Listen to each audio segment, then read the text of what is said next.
आप सभी को जय श्री श्याम। दोस्तों, वैदिक काल के पश्चात, वैदिक सभ्यता के पश्चात हमने 16 संस्कारों का भी अध्ययन कर लिया है। इसके बाद आज हम बात करेंगे धार्मिक आंदोलन। धार्मिक आंदोलन छठी शताब्दी ईसा पूर्व, छठी शताब्दी ईसा पूर्व का समय धार्मिक आंदोलन का समय माना जाता है।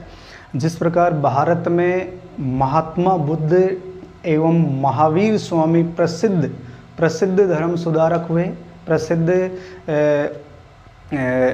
भगवान के रूप में अवतरित हुए, जिन्हें वर्तमान में महावीर स्वामी को भगवान के रूप में पूजा जाता है, महात्मा बुद्ध की भगवान के रूप में पूजा की जाती है। इसी प्रकार ईरान में जरथुस्त्र और चीन में कन्फ्यूशियस पैदा हुए थे। कन्फ्यूशियस प्रसिद्ध, तो 4 प्रमुख व्यक्ति हैं जो छठी शताब्दी ईसा पूर्व से संबंधित हैं। तो पहले हम उनके नामों की चर्चा करते हैं, उसके बाद हम आज इस वीडियो में बौद्ध धर्म की बात करेंगे। बौद्ध धर्म अर्थात महात्मा बुद्ध का जीवन परिचय, उनकी शिक्षाएँ, उनके सिद्धांत, 4 बौद्ध संगतियाँ, इन सब के बारे में डिटेल से अध्ययन करेंगे। हीनयान महायान के बारे में चर्चा करेंगे।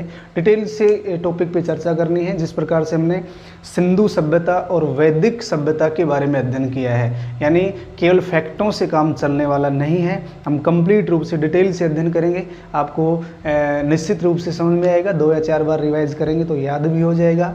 तो छठी शताब्दी ईसा पूर्व में धार्मिक आंदोलन, और इस समय देखिए भारत में तो कौन कौन प्रसिद्ध हुए। जैसे हम बात करें भारत की,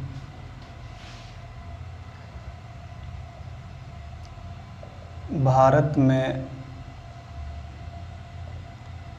महात्मा बुद्ध व महावीर स्वामी, भारत में महात्मा बुद्ध और महावीर स्वामी, महावीर स्वामी। इसी प्रकार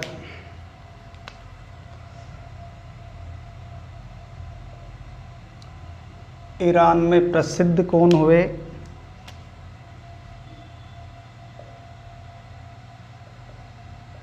जरथुस्त्र, और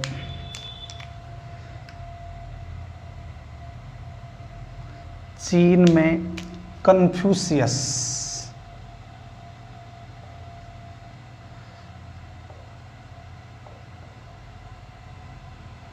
ये प्रमुख धार्मिक आंदोलन से जुड़े हुए व्यक्तित्व हैं। भारत में महात्मा बुद्ध और महावीर स्वामी, ईरान में जरथुस्त्र और चीन में कन्फ्यूशियस।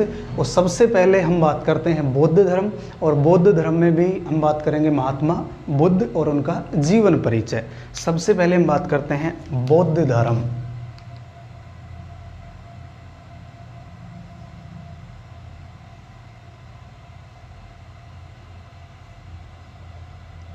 बौद्ध धर्म, तो सामान्य सी बात है, बौद्ध धर्म का उदय कब हुआ? छठी शताब्दी ईसा पूर्व में, याद रखना है।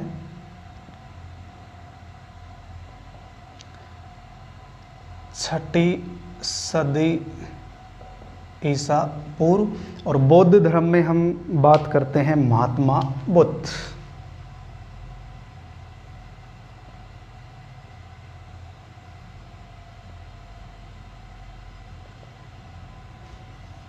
देखिए दोस्तों, हम डिटेल से अध्ययन करेंगे। पहले इनका जीवन परिचय, फिर उनके पश्चात गृह त्याग की घटना, कहाँ कहाँ उपदेश दिए, कौन कौन इनके शिष्य बने, कौन महिला शिष्य बनी, संघ का कहाँ उद्घाटन किया गया, बौद्ध संघ को कहाँ बनाया गया, संघ की क्या विशेषताएं थी, उसके पश्चात कौन कौन से विहार दान में दिए गए, इनका महापरिनिर्वाण। कंप्लीट रूप से डिटेल से हम क्रम वाइज इनका अध्ययन करेंगे। तो पहले एक बार जीवन परिचय के बारे में देखिए। महात्मा बुद्ध, इनका जन्म 563 ईसा पूर्व,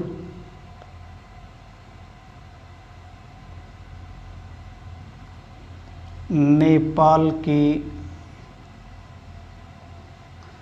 तराई में स्थित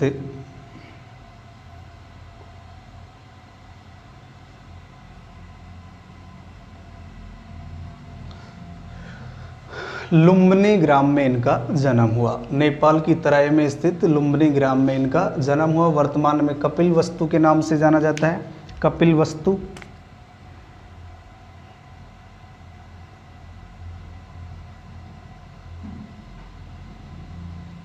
इसके पश्चात देखिए दोस्तों,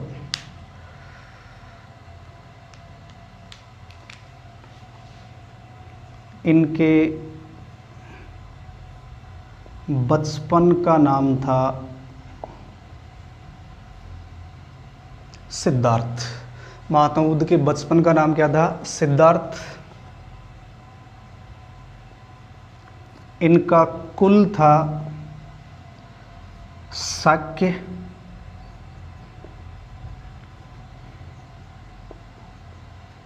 और इनका गोत्र कौन सा है? गौतम। इसीलिए गौतम बुद्ध के नाम से प्रसिद्ध हुई। शाक्य मुनि, इन्हें शाक्य मुनि भी कहा जाता है, गौतम बुद्ध भी कहा जाता है। जन्म 563 ईसा पूर्व, नेपाल की तराई में स्थित लुम्बिनी ग्राम अर्थात कपिलवस्तु में। इसके पश्चात पिता,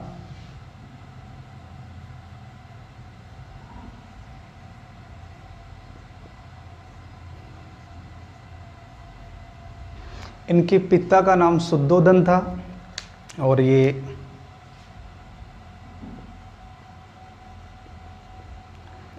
कपिलवस्तु के शाक्य कुल के प्रधान थे।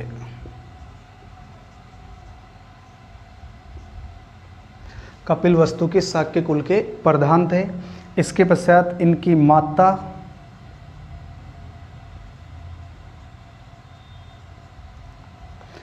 का नाम महामाया और ये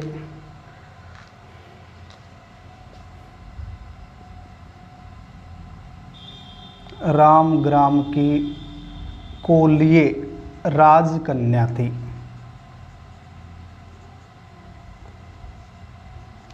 रामग्राम की कोलिये राजकन्या थी। माता का नाम क्या था? महामाया। इसके पश्चात देखिए दोस्तों, सिद्धार्थ के जन्म के अवसर पर काल देवल और कौंडिन्य नामक ब्राह्मणों ने भविष्यवाणी की थी। काल देवल,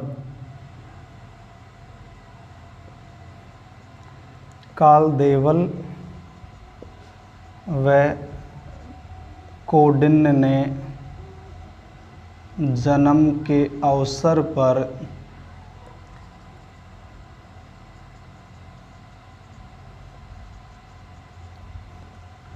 भविष्यवाणी की थी।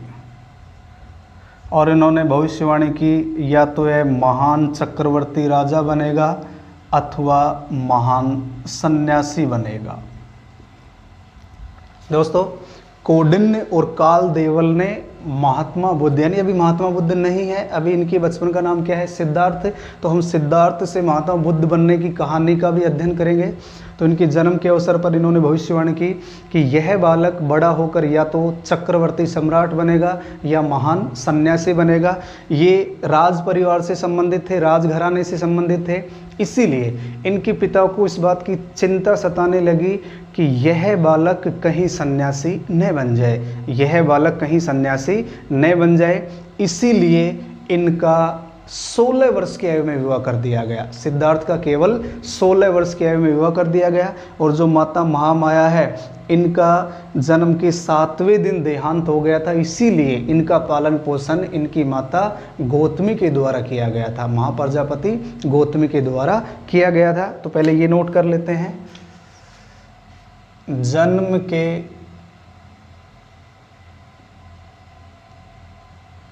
7वें दिन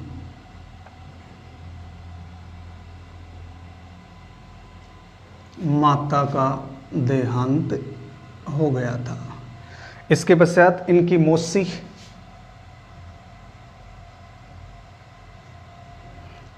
इनकी मौसी का नाम है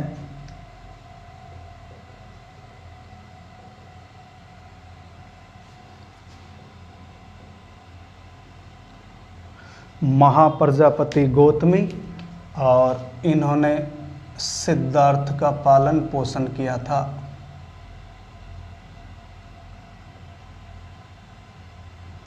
पालन पोषण किया था। तो दोस्तों इन दोनों ने, काल, देवल और कौंडिन्य ने भविष्यवाणी की थी कि बड़ा होकर यह बालक या तो महान चक्रवर्ती सम्राट बनेगा या महान सन्यासी। इसीलिए इनके पिता को इस बात की चिंता हुई कि कहीं ये सन्यासी नहीं बन जाए, क्योंकि राजघराने से, राज परिवार से संबंधित थे। 16 वर्ष की आयु में इनका विवाह कर दिया गया। तो इनकी पत्नी का नाम देखिए, पत्नी का नाम है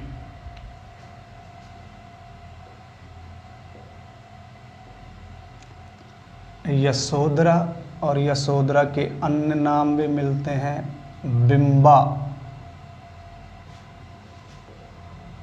गोपा, भद्दकच्छना। यशोधरा के अन्य नाम भी मिलते हैं दोस्तों, याद रखना है, बिंबा, गोपा और भद्दकच्छना। तो 16 वर्ष की आयु में इनका विवाह हुआ था, ये भी याद रखना है आपको। 16 वर्ष की आयु में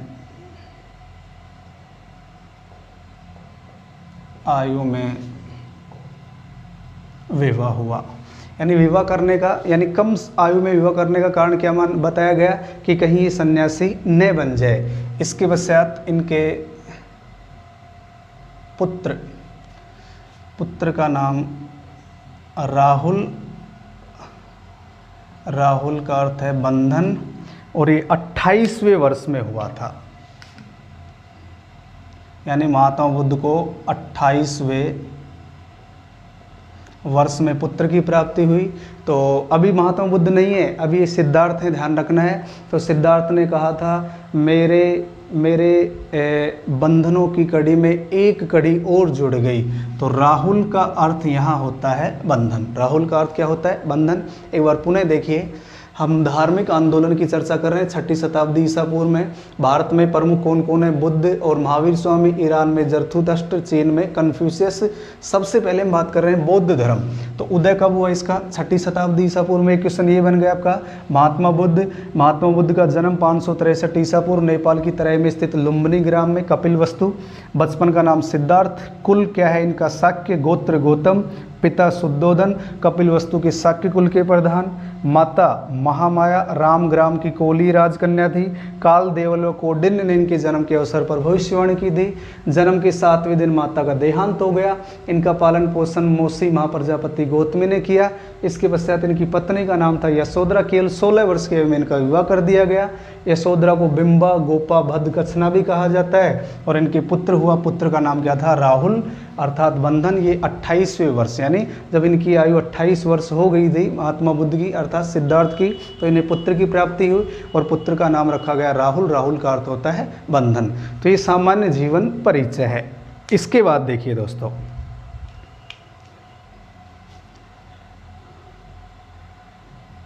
इनका जो सारथी था वो था छंदक अथवा छन्न, और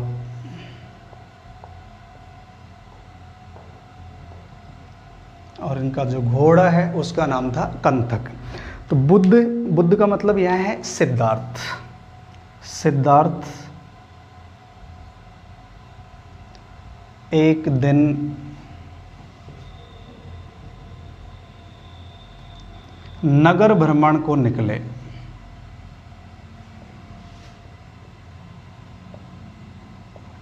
सिद्धार्थ एक दिन घर से नगर भ्रमण को निकले छंदक के साथ, और घोड़ा कौन सा है? कंथक।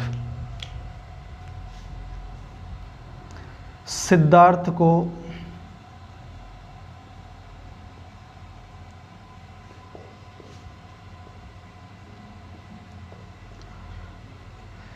चार दृश्य दिखाई दिए। जब ये नगर भ्रमण को निकले तो इन्हें 4 दृश्य दिखाई दिए। देखिए कौन कौन से हैं। नंबर 1, वृद्ध व्यक्ति,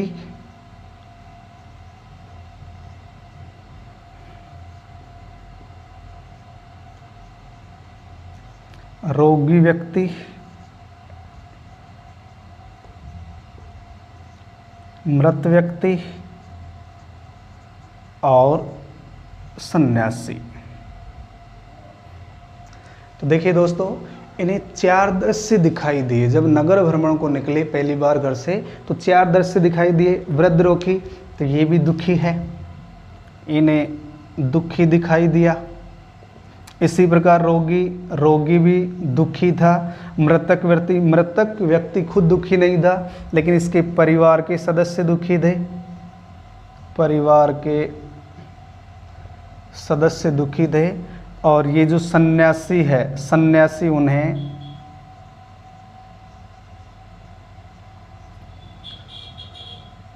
प्रसन्न मुद्रा में दिखाई दिया। यानी इसे दुनियादारी से कोई लेना देना नहीं था, अपनी मस्ती में मस्त था, यानी हंसी खुशी प्रसन्न मुद्रा में दिखाई दिया।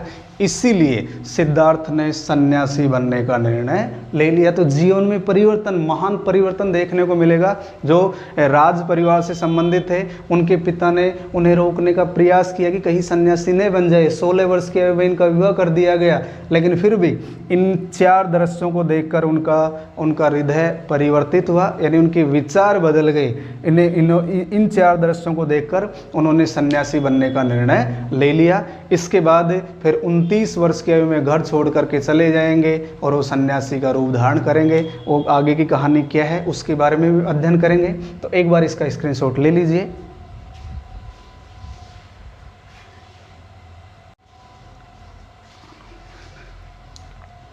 इसके पश्चात देखिए दोस्तों, तो उन्होंने 4 दृश्य देखे, यानी सिद्धार्थ ने 4 दृश्य देखे और उन्होंने सन्यासी बनने का निर्णय ले लिया। तो एक शब्द आता है महाभिनिष्क्रमण। देखिए, एक शब्द है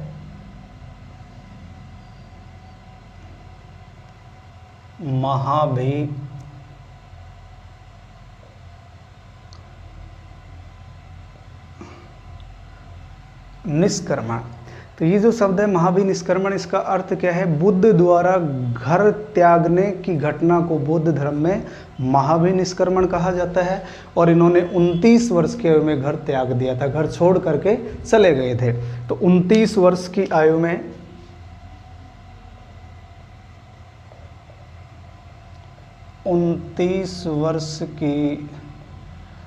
में सिद्धार्थ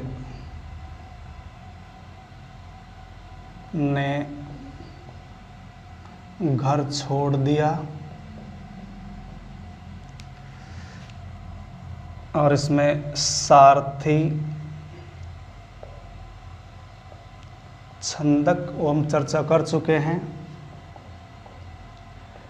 और घोड़े का नाम है कंथक। तो अपने घोड़े से और सारथी के माध्यम से ये घर त्याग देते हैं, इनके साथ चले जाते हैं। बौद्ध धर्म में यह घटना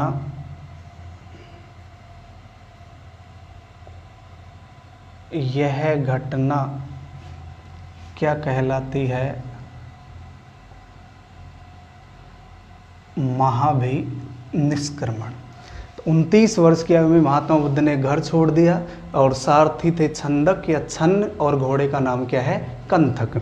अब घर त्यागने के पश्चात ये अनोमा नदी के किनारे चले गए। अनोमा नदी के किनारे सिद्धार्थ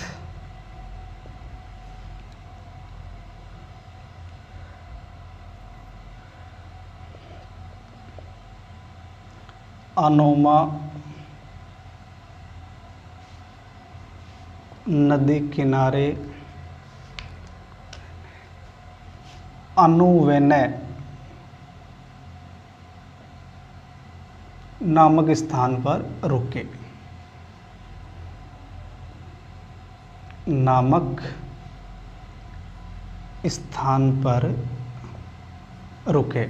तो इन्होंने यहीं पर अपना मुंडन करवाया, यहीं पर मुंडन, अनोमा नदी किनारे मुंडन करवाया और अपने वस्त्र और आभूषण अपने सारथी को दे दिए। तो अनोमा नदी किनारे मुंडन करवाया, यहीं पर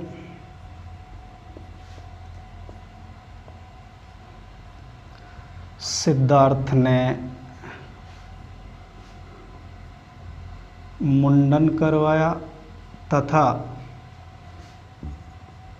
वस्त्र एवं जो राजसी वस्त्र और आभूषण थे, आभूषणों का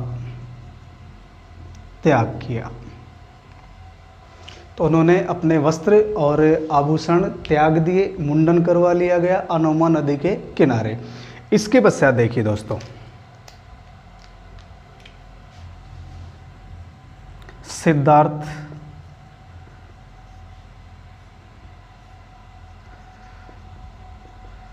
वैशाली गए। मुंडन करवाने के पश्चात सिद्धार्थ कहाँ चले गए? वैशाली। और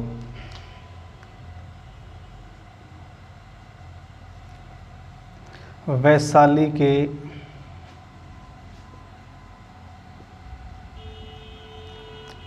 आलार कालाम से भेंट की।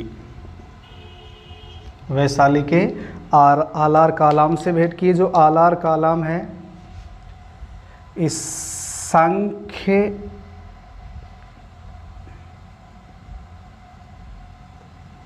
दर्शन के मुनि थे।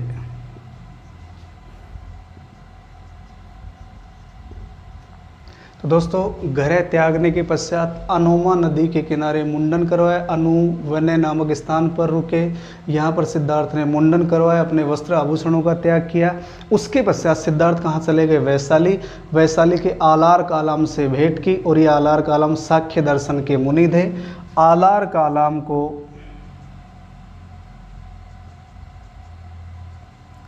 अपना प्रथम गुरु बनाया।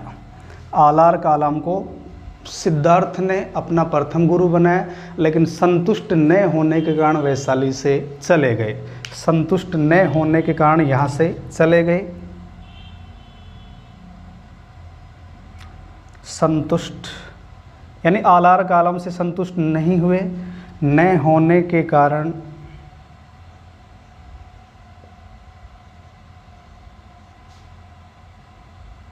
वैशाली से राजगृह चले गए। आलार कालाम से संतुष्ट नहीं हुए और वैशाली को छोड़कर कहाँ आ गए? राजगृह। इसके बाद हम बात करते हैं, देखिए,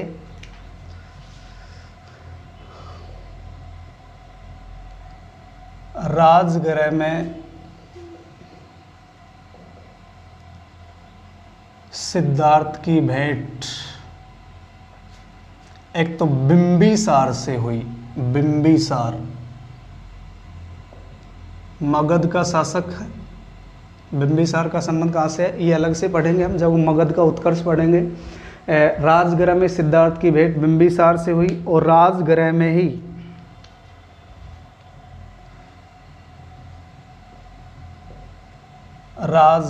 ही उद्रक रामपुत्र या रामपुत्र को दूसरा गुरु बनाया। ये ध्यान रखना है दोस्तों। तो इनके पहले गुरु तो कौन थे? आलार कालाम। इनसे संतुष्ट नहीं हुए, इनके विचारों से संतुष्ट नहीं हुए। इसके पश्चात ये राजगृह आ गए। राजगृह में सिद्धार्थ की भेंट एक तो बिंबिसार से हुई, मगध का शासक था, और राजगृह में ही उद्रक रामपुत्र को अपना सेकंड गुरु बना लिया। इसके पश्चात देखिए,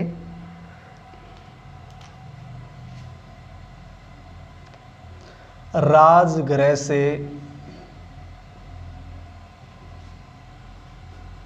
सिद्धार्थ उरुवेला आ गए।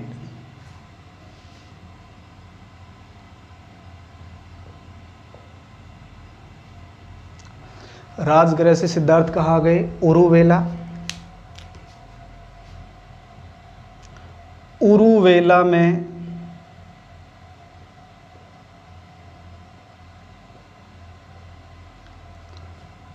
सिद्धार्थ की 5 ब्राह्मणों से भेंट हुई।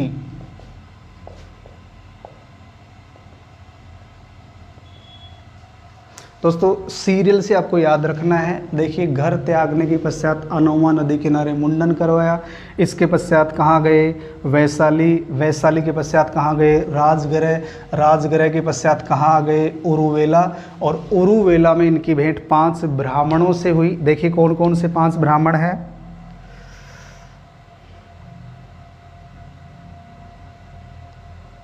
महानाम। भद्दिये आंज, महानाम भद्दिये आंज। नंबर 4 अस्सजी और नंबर 5 कौंडिन्य। इन 5 ब्राह्मणों से इनकी मुलाकात हुई और मुलाकात कहाँ हुई? उरुवेला में। कहाँ हुई मुलाकात? उरुवेला में। महात्मा बुद्ध ने, अभी महात्मा बुद्ध नहीं है, सिद्धार्थ ही कहेंगे, इन्होंने उरुवेला में 6 वर्ष तक कठोर तपस्या की। तो देखिए यहीं पे नोट करते हैं, सिद्धार्थ ने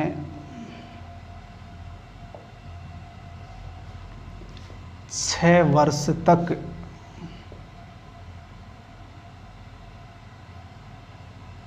कठोर तपस्या की। तपस्या कहाँ की? इन्होंने उरुवेला में। लेकिन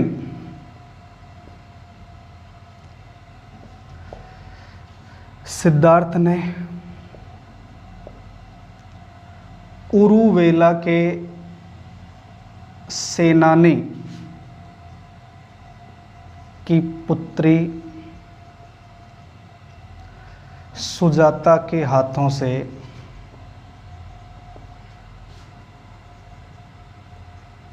खीर खाई। उन्होंने मध्यम मार्ग अपना लिया, 6 वर्ष कठोर तपस्या की। और उरुवेला का एक सेनानी था, उसकी पुत्री का नाम था सुजाता। तो सुजाता के हाथों से खीर खाई।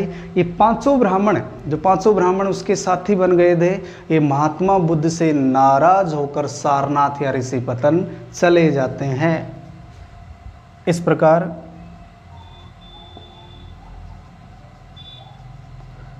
पांचों ब्राह्मण साथी सिद्धार्थ से नाराज होकर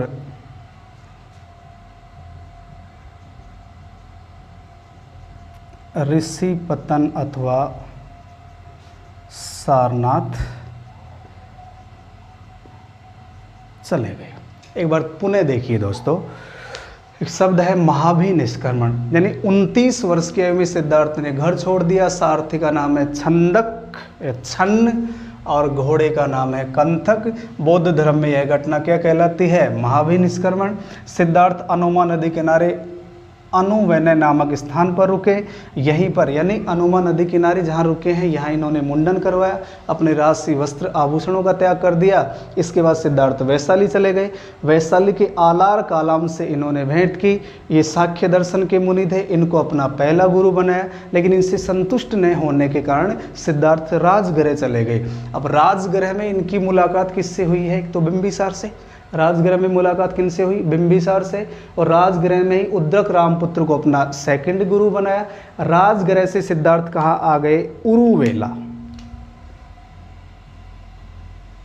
राजगृह से सिद्धार्थ कहाँ गए? उरुवेला। उरुवेला में सिद्धार्थ की 5 ब्राह्मणों से भेंट हुई। 500 ब्राह्मणों के नाम हैं महानाम, भद्दिये, आंज, अस्सजी और कौंडिन्य। महानाम, भद्दिये, आंज, अस्सजी और कौंडिन्य 500 ब्राह्मण साथी बने। सिद्धार्थ ने यहीं पर 6 वर्ष तपस्या की। कहाँ? उरुवेला में 6 वर्ष तपस्या की। और सिद्धार्थ ने उरुवेला की सेनानी की पुत्री सुजाता के हाथों से खीर खा ली। इसलिए जो 500 ब्राह्मण साथी थे, इनका साथ छोड़कर ऋषिपतन अथवा सारनाथ चले गए। तो दोस्तों एक बार इसका स्क्रीनशॉट ले लीजिए। इसके बाद आगे की कहानी क्या है?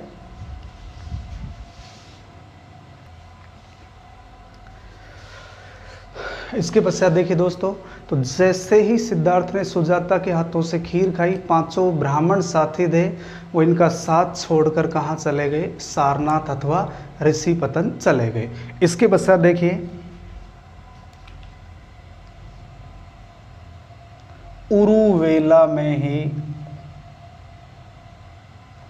उरुवेला जिसे बोध गया भी कहा जाता है, सिद्धार्थ को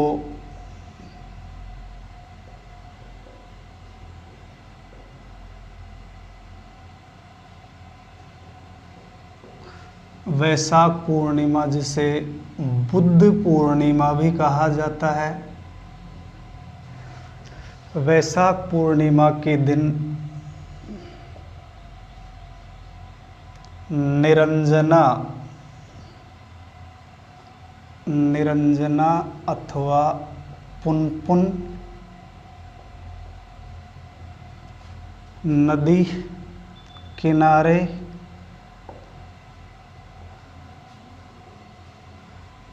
पीपल वृक्ष के नीचे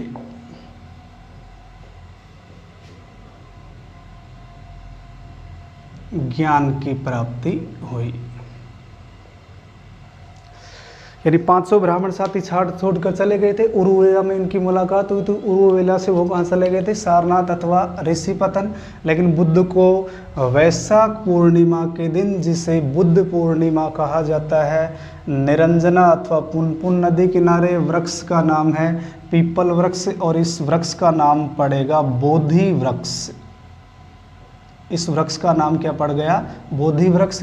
इसके नीचे इन्हें ज्ञान की प्राप्ति हुई, और ज्ञान की प्राप्ति के पश्चात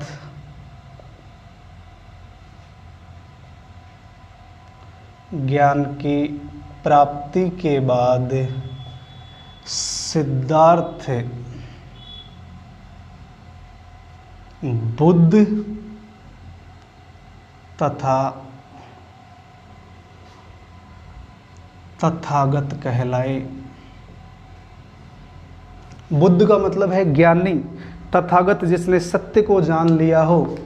बुद्ध का अर्थ है ज्ञानी, और तथागत जिसने सत्य को जान लिया हो। तो ज्ञान प्राप्ति के पश्चात सिद्धार्थ बुद्ध और तथागत कहलाए। जैसे सिद्धार्थ को अन्य नामों से भी जाना जाता है, गौतम बुद्ध भी कहा जाता है, शाक्य मुनि भी कहा जाता है। तो अन्य नामों की बात करें, हम नोट कर लें यहीं पे साथ साथ। अन्य नाम जैसे गौतम बुद्ध भी कहा जाता है, शाक्य मुनि भी कहा जाता है, शाक्य कुल से थे, इन्हें शाक्य मुनि भी कहा जाता है।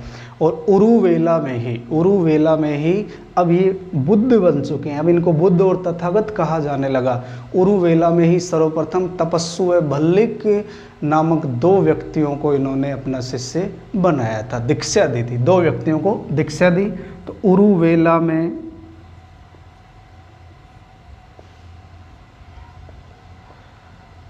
तपस्सु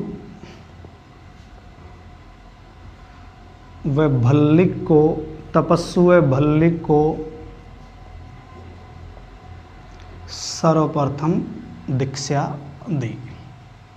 सबसे पहले दीक्षा दी, लेकिन सबसे पहले उपदेश उन्हीं 5 ब्राह्मण साथियों को देंगे, वो आगे की बात है। तो देखिए दोस्तों, उरुवेला बोधगया में ही सिद्धार्थ को वैशाख पूर्णिमा के दिन ज्ञान की प्राप्ति हुई। वृक्ष का नाम है पीपल, जो बोधि वृक्ष कहलाता है। नदी का नाम है निरंजना या पुनपुन, और इसके पश्चात ये बुद्ध तथागत कहलाए। इनके अन्य नाम गौतम बुद्ध और शाक्य मुनि भी हैं। उरुवेला में तपस्सु और भल्लिक को सर्वप्रथम दीक्षा दी। उरुवेला से सारनाथ चले गए। अब देखिए, बुद्ध उरुवेला से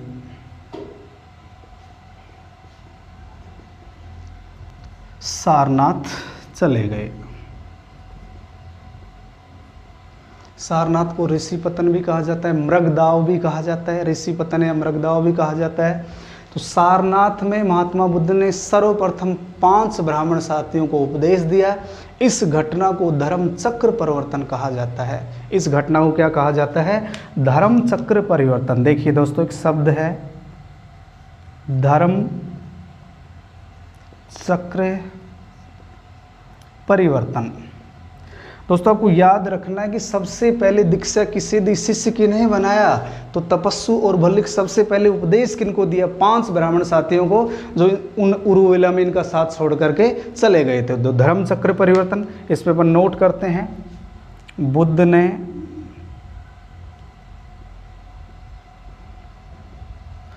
सारनाथ अथवा ऋषिपतन में सर्वप्रथम 5 ब्राह्मणों को उपदेश दिया। सर्वप्रथम 5 ब्राह्मणों को उपदेश दिया। इस घटना को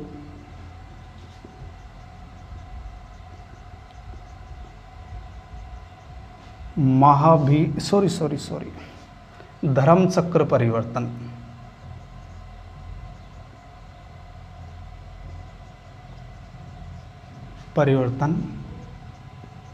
कहा जाता है। तो उरुवेला से सारनाथ में आ गए। सारनाथ में 5 ब्राह्मण साथियों को उपदेश दिया। सबसे पहले उपदेश किनको दिया? 5 ब्राह्मण साथियों को उपदेश कहाँ दिया? सारनाथ अथवा ऋषिपतन में। इस घटना को क्या कहा जाता है? धर्मचक्र परिवर्तन। और सारनाथ में ही बौद्ध संघ की स्थापना की थी। सारनाथ में ही बुद्ध ने